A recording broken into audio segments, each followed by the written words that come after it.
Good morning student, welcome back to our channel Pragati NCERT tutorial में। कैसे हैं आप सब? आई होप आप सब बहुत अच्छे होंगे, मस्त होंगे, स्वस्थ होंगे, अपनी पढ़ाई अच्छे से कर रहे होंगे। तो आज हम करने वाले हैं ज्योग्राफी का 6th चैप्टर पृथ्वी के प्रमुख स्थल रूप। तो इसके कुछ एमसीक्यूज हैं जो आज हम करने वाले हैं। तो चलिए शुरू करने से पहले कहना चाहूँगी, अगर आपको वीडियो अच्छी लगे तो वीडियो को लाइक ज़रूर करिएगा, चैनल को सब्सक्राइब करिए, बेल आइकन को प्रेस करिए। तो चलिए शुरू करते हैं। फर्स्ट क्वेश्चन है हमारा, पृथ्वी के विभिन्न स्थल रूपों उदाहरण पर्वत, घाटी, पठार एवं मैदानों का निर्माण किन प्रक्रियाओं के परिणाम स्वरूप हुआ है? ऑप्शन है आप लोगों के सामने। आंतरिक प्रक्रिया के कारण, बाह्य प्रक्रिया के कारण, आंतरिक एवं बाह्य दोनों प्रक्रियाओं के कारण, या इनमें से कोई नहीं। तो क्वेश्चन में क्या पूछा गया है? पृथ्वी के विभिन्न जो स्थल रूप हैं उदाहरण जैसे पर्वत, घाटी, पठार एवं मैदान, इनका निर्माण किस प्रक्रिया से हुआ है? तो इनका जो निर्माण है वो आंतरिक और बाह्य दोनों प्रक्रियाओं के कारण हुआ है। ठीक है, अंदर से जो प्रक्रिया होती है, लावा जो है फूट के बाहर ज्वालामुखी के तौर पर बाहर निकलता है। ठीक है, भूकंप आते हैं, ठीक है, ऐसे बारिश आती है, ऐसे ही जो है पर्वत, पठार और घाटी का निर्माण होता है। चलिए व्याख्या देखेंगे। विभिन्न प्रकार के स्थल रूपों का निर्माण दो प्रक्रियाओं से होता है। प्रथम या आंतरिक प्रक्रिया के कारण बहुत से स्थानों पर पृथ्वी की सतह कहीं ऊपर उठ जाती है तो कहीं धंस जाती है। दूसरी या बाह्य प्रक्रिया स्थल के लगातार बनने या टूटने की प्रक्रिया है।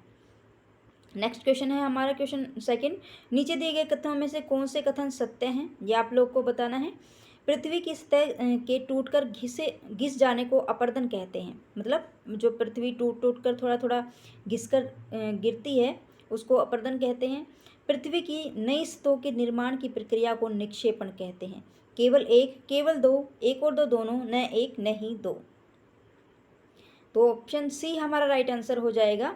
दोनों बातें ही सही हैं अपनी जगह पे। पृथ्वी की सतह के टूटकर घिस जाने को अपरदन कहते हैं, ये राइट आंसर है। पृथ्वी की नई सतहों के निर्माण की प्रक्रिया को निक्षेपण कहते हैं। तो जो ये दोनों कथन है ये हमारे दोनों ही सही हैं। तो ऑप्शन सी हमारा राइट आंसर हो जाएगा। एक और दो दोनों कथन हमारे राइट हो जाएंगे। सॉरी, गलती से इधर हो गया। तो एक और दो दोनों हमारे राइट हो जाएंगे। ऑप्शन सी हमारा राइट आंसर हो जाएगा। व्याख्या देखेंगे। पृथ्वी की सतह के टूटकर घिस जाने को अपरदन कहते हैं। अपरदन की क्रिया के द्वारा सतह नीची हो जाती है तथा निक्षेपण की प्रक्रिया के द्वारा इनका फिर से निर्माण होता है। ये दोनों प्रक्रिया बहते हुए जल, वायु तथा बर्फ के द्वारा होती है। साथ ही यह स्थलाकृति निर्माण की बाह्य प्रक्रिया के अंतर्गत आती है। नेक्स्ट क्वेश्चन है हमारा क्वेश्चन थर्ड, विश्व की सबसे पुरानी वलित पर्वत श्रृंखला कौन सी है? अरावली पर्वत, यूराल पर्वत, रॉकी पर्वत या अपलेशियन पर्वत? तो विश्व की सबसे पुरानी वलित पर्वत कौन सा है? तो अरावली का पर्वत जो है विश्व का सबसे पुराना वलित पर्वत श्रृंखला है, अरावली। ऑप्शन ए हमारा राइट आंसर हो जाएगा। व्याख्या देखेंगे। भारत की अरावली पर्वत श्रृंखला विश्व की सबसे पुरानी वलित पर्वत श्रृंखला है। अपरदन की प्रक्रिया के कारण यह श्रृंखला घिस गई है। उत्तरी अमेरिका के अपलेशियन तथा रूस के यूराल पर्वत गोलाकार दिखाई देते हैं, वह इनकी ऊंचाई कम है। ये बहुत जो है पुराने वलित पर्वत हैं। भारत का हिमालय भी वलित पर्वत का उदाहरण है। नेक्स्ट क्वेश्चन है हमारा क्वेश्चन फोर्थ। एक सेकेंड, थोड़ा सा छोटा कर लेते हैं इसको, चलिए देख लेंगे बाद में।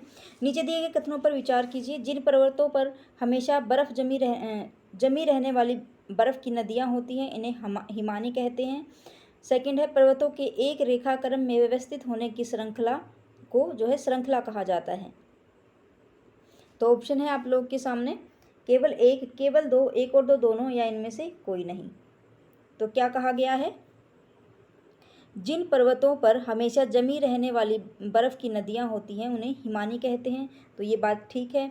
पर्वतों के एक रेखाक्रम में व्यवस्थित होने को श्रृंखला कहा जाता है, तो ये बात भी ठीक है। तो दोनों बातें हमारी सत्य हो जाएंगी। तो ऑप्शन सी हमारा राइट आंसर हो जाएगा। एक और दो दोनों बातें जो हैं सही हैं। व्याख्या देखेंगे।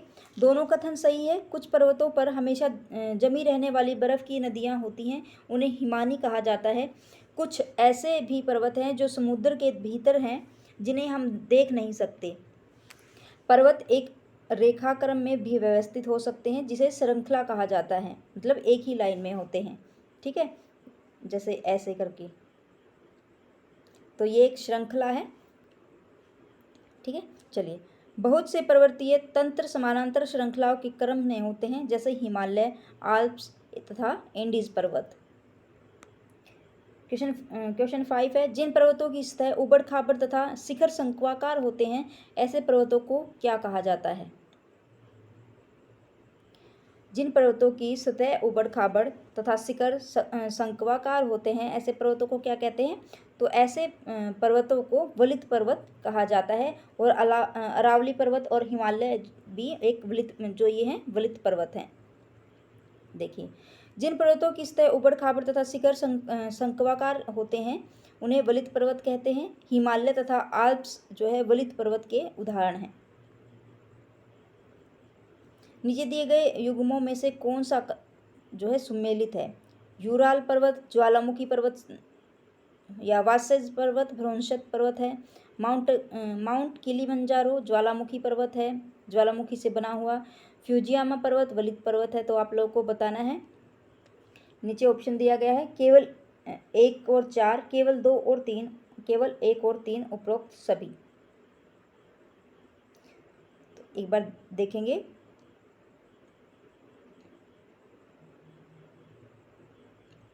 यूराल पर्वत ज्वालामुखी पर्वत, जो यूराल पर्वत है वो ज्वालामुखी पर्वत से बना है, तो ये बात गलत है। सेकंड है वोस्सेज पर्वत है, वो भ्रंशोत पर्वत है, तो ये बात ठीक है। तो सेकंड वाला हमारी ठीक हो जाएगा। एक सेकंड वाला सही है। माउंट किलिमंजारो जो है ज्वालामुखी पर्वत है, तो ये बात भी ठीक है।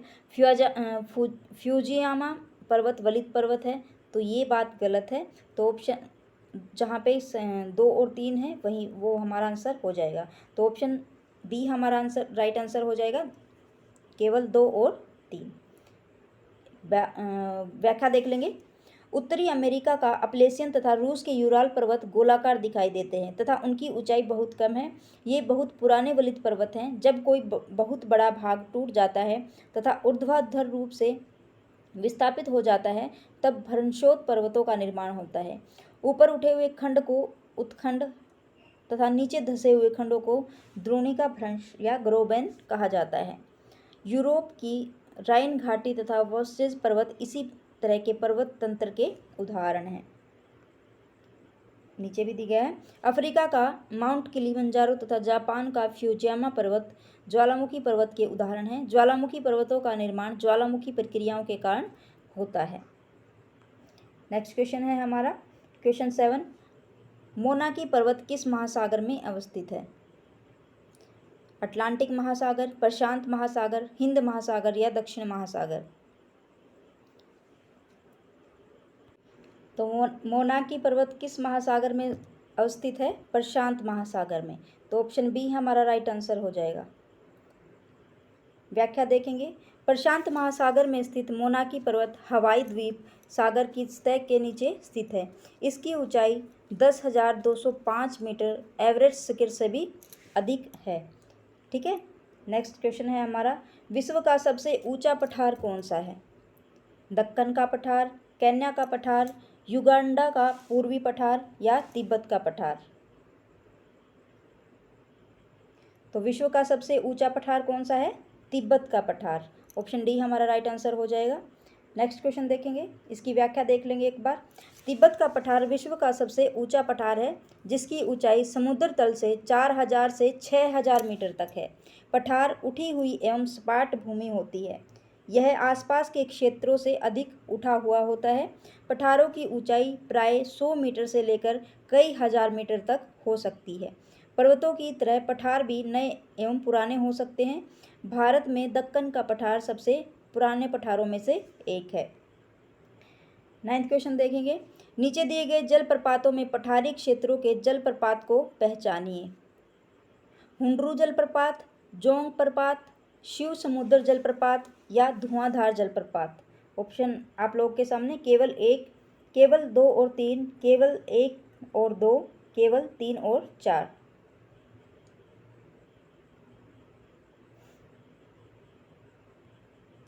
तो बताइए, हुंडरू जलप्रपात, और शिव समुद्र जलप्रपात जो है वह जलप्रपातों में पठारी क्षेत्रों में जलप्रपातों को ये यहाँ पे बताया गया है।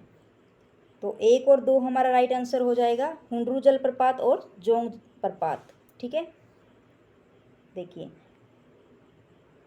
पठारी क्षेत्रों में भी जलप्रपात होते हैं क्योंकि यहाँ नदियाँ ऊंचाई से गिरती हैं।